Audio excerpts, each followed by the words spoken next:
Salut et bienvenue sur Poubelle Gaming. Aujourd'hui on se retrouve pour un nouveau Parlons 100% sur le 5e DLC de Fallout 4 qui s'appelle Vault-Tec Workshop. Ce DLC contient seulement 3 trophées et c'est faisable en 45 minutes, 1 heure avec la technique la plus rapide utilisant une save, donc ce que j'ai fait. J'ai trouvé que le DLC en tout cas était pas forcément utile car il apporte pas grand chose et en plus de ça il est très rapide à faire. Il faut savoir que le DLC s'activera une fois le niveau 20 atteint et par une quête qui s'appelle l'appel de Vault-Tec qui vous demandera de retrouver l'abri 88. Alors je vous montre en vidéo l'emplacement de l'abri se trouvant au sud-est du Commonwealth dans une carrière occupée par des pillards. Donc il suffira juste d'aller tout en bas de la carrière en fait. Au fond de la carrière, enfin ça dépend de quel endroit vous arrivez, et normalement vous aurez l'abri 88. Donc dans cette vidéo je vais parler des trophées dans l'ordre de leur obtention si vous utilisez la méthode rapide que j'ai utilisée. Voilà, j'espère que ça vous aidera. On va commencer par le premier trophée qui s'appelle Supervision, qui est de devenir le superviseur. Alors ce trophée peut être manquable, mais je vais vous donner une astuce sûre et rapide. Donc une fois dans l'abri, une voix vous demandera d'aller la rejoindre. En fait c'est le superviseur Barstow. Alors faites une save à ce moment-là, et faites ce que le superviseur vous demande.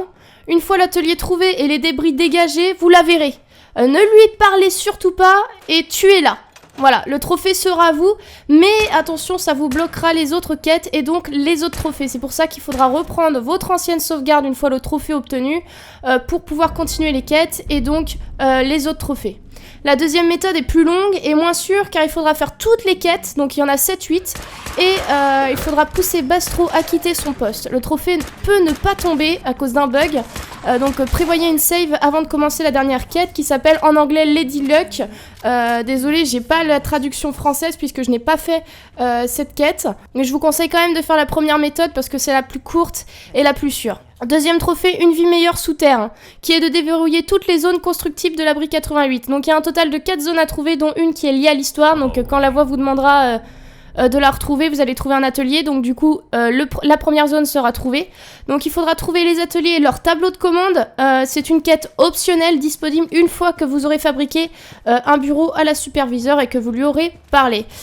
Si vous avez des problèmes pour trouver les zones sans guide, je vous mettrai en lien dans la description la vidéo de Cloaca TV qui vous montre les emplacements des tableaux de commande et des ateliers. Dernier trophée du DLC, il s'appelle Résident d'abri et c'est d'équiper un habitant de la combinaison de l'abri 88 et d'un Pip-Boy.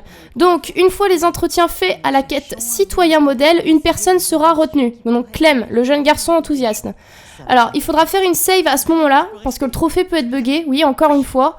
Vous devrez prendre dans un coffre, là où se situait Clem en fait pendant l'entretien, les combinaisons d'abri 88 et les Pip-Boy, je crois qu'il y en a 10-11. Vous les prenez et vous parlez à Clem. Vous pourrez alors donner une combinaison d'abri 88 à Clem en n'oubliant pas de l'équiper avec triangle parce que sinon le trophée ne tombera pas. Et il faudra aussi lui donner un Pip-Boy. Le trophée devrait normalement tomber.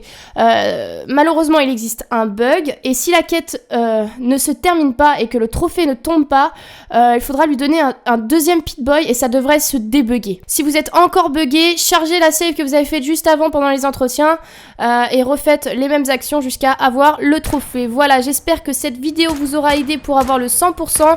C'était un 100% assez facile et assez rapide à faire. Donc voilà, j'espère que ça vous aura aidé. Si vous avez des questions, n'hésitez pas à les poser en commentaire. Je me ferai un plaisir de vous répondre. Et moi, je vous dis à la prochaine sur Poubelle Gaming. Ciao, ciao.